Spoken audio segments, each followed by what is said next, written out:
Hi, Kayan here, and I wanted to share with you, I've finished up my Diamine Inkvent Calendar that had 25 inks in it for the month of December, or up till Christmas in December. And I've swatched them out in a few different books here. I have my Hobonichi cousin Avec and the monthly pages of December. This is for 2024, so I used the December pages to swatch all of the inks 1 through 25 in there, so you can see them all at a glance. And then I've also done them in a little swatch book I have here that's also Tomoe River paper. This is a cafe little A6 size notebook that I'm using to swatch all kinds of different art materials. But I've swatched out these inks and kind of tested them out to see what they do. You can see that they kind of bleed through the pages a little bit, so that's good to know. To be cautious about that, but that is when they're put on pretty thick, like just normal writing, they don't soak through. But this gave me a chance to see how they act on the paper and shimmer and, you know, whatever, and I use them with like a dip pen and kind of got an idea of what they would do as both an art supply and as in a fountain pen or dip pen. So I will use them for drawing, writing, and also then art making, more like a watercolor. So this is the Strathmore mixed media sketchbook, and on this paper, which is much more absorbent, they act quite a bit different than on the Tomoe River paper, which is good to know how they behave on an absorbent surface.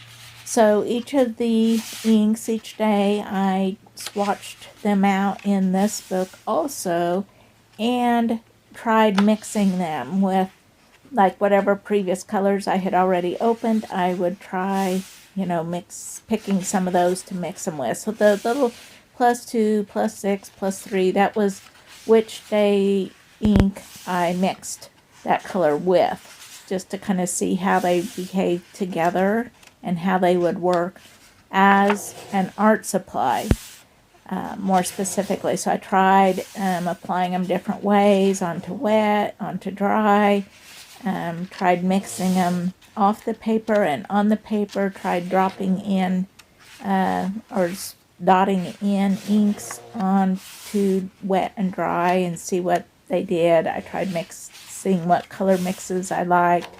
I tried using them with a stencil, just doing some simple little illustrations. I tried layering the inks to see how they behave that way.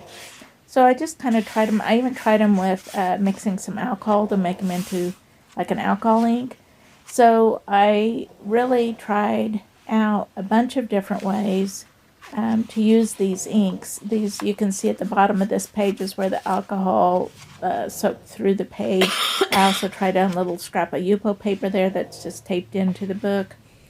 So I really feel like I kind of put it through its paces, kind of figured out what I like, what I don't like, how it works, how it behaves in different conditions or circumstances, and just am very excited about actually using them as a art supply now, because I really like some of the things, ways that they behave. They're a little bit different than watercolor, but yet similar. I can use them in similar ways, just for a slightly different effect.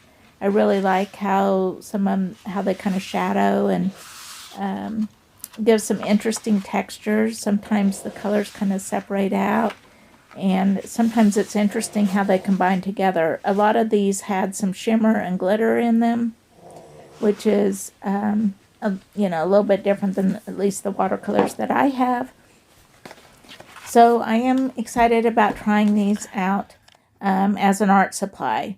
So I've taken some cotton rag paper here, 100% cotton paper here. It's handmade paper. I believe it was from India, if I remember right, that I'd ordered. So I'm trying out the paper and also trying out these inks.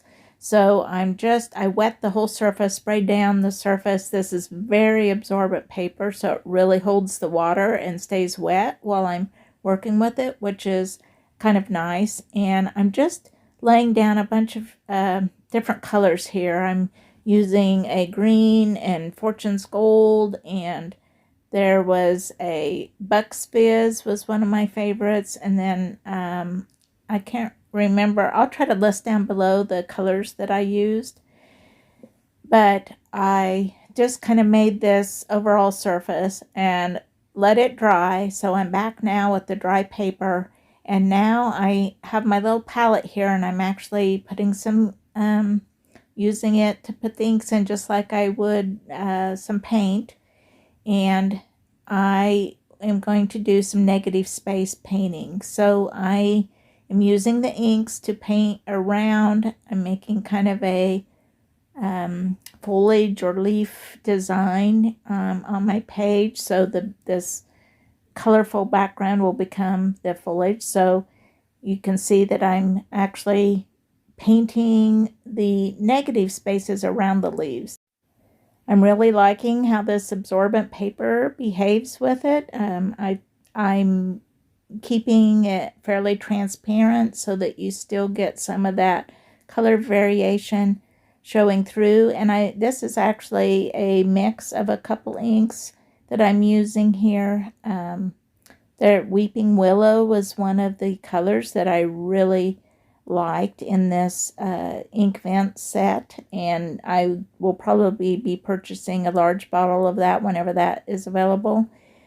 And then this green, it's kind of like a olive green color, which I was really happy to get. It was towards the end of the calendar, so I was really happy when I opened that up to get the that color of green. And I'm just painting in all those little interior spaces to create these kind of a botanical form here. This will be the last piece of art that I'll create for 2023. So I just decided I wanted to have some fun with it. And this is one of my favorite type pieces to do. I think it's very relaxing to just kind of focus in on those little detailed spaces. And I'm just having fun playing with these inks after I did all the swatching and everything. It's just fun to actually use them to make a piece of art. I kind of like the effect in these type of pieces where you're starting with what just seems kind of like chaos, I guess, just this busy background, this busy piece that doesn't make any sense. And by painting these negative spaces, I'm just kind of bringing order into the piece, and it just is a creative process that I really enjoy doing. One thing that I'm noticing as I work here with this ink is that a little does go a long ways. I'm diluting it with some water to make it softer color, because straight out of the bottle it's pretty dark and intense. I would say it's easier maybe to get more intense than watercolor in that regard. It's almost like you're staining the paper is kind of how it feels. But it does mix with, other inks mixed together nicely to make whatever color you want. You can mix it just like you do watercolors. You can layer them on top of each other. And now I'm deciding to add some mixes into some water brushes. I recently got some water brushes to try. My favorite water brush brand is Pentel. These particular ones are by Arteza. I've been kind of trying out some different ones at some different price points because I've been wanting to fill some brushes with inks, and so I did get some inexpensive ones so that I could, have a variety of them. So I'm going to fill a couple of those with my ink colors. So I'm getting a mix that's kind of similar to what I have been using so far on the piece. I'm mixing some of that Fortune's Gold with some of the sap green, which, as I mentioned before, I was really happy to get. I think it was on the 24th, was the day that I opened that up, and I was not sure that there was going to be any greens that I just loved. There was also earlier in the month was a brighter green, which will be fine for mixing. But this green I really love even by itself. But here I'm mixing it with some of the Fortune's Gold, and then I'm also going to add water because, like I said, it's way too intense and dark as is, and so actually we'll end up diluting it quite a bit. Now I do add in some of that Weeping Willow that I mentioned I really like. Is probably one of my favorites of the 25 inks that I opened. And so I'm adding some of that in there too. It has the Weeping Willow on its own kind of separates out and makes some kind of pretty color, like there's some almost pinks and greens in with kind of a brown tan color. So it's very interesting. And there you see me adding water too, and I'm screwing that back on, and then I'm just going to kind of try it out a little bit in my palette to see if I got it in the ballpark of the right color, which I kind of amazingly did on the first try. So there's that pretty green that I want to use to continue on my piece. Now I'm just testing it out to make sure it kind of matches what I have been doing, which I had been mixing those same ink colors just on the palette with some water, and this comes out pretty good. If I had not added the water, it would have been much more bold than I wanted. I'm getting out a second brush here because I know I'm going to want to, in a future layer on this same piece, add a darker color. So I'm using Velvet Emerald, and I also will add in some Nightfall, and the two together make kind of a teal turquoise color.